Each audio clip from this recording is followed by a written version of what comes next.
بسم الله الرحمن الرحيم. إذا السماء انشقت وأذنت لربها وحقت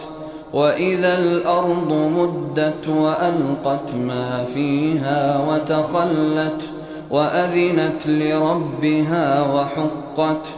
يا أيها الإنسان إنك كادح إلى ربك كدحا فملاقيه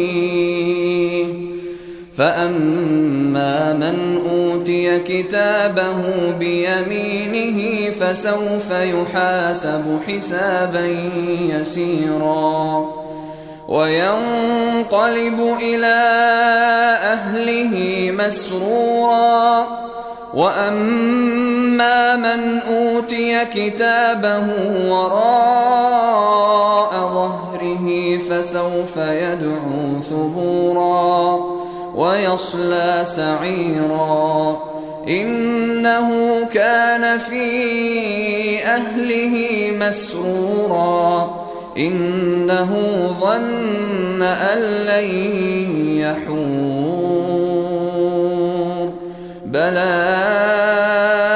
إن ربه كان به بصيرا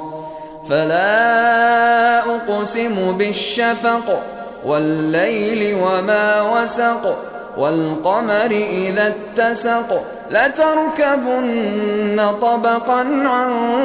طبق فما لهم لا يؤمنون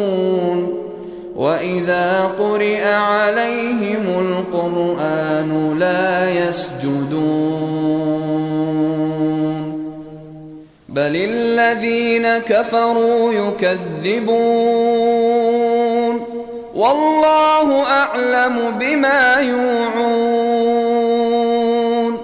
فبشرهم بعذاب أليم إلا الذين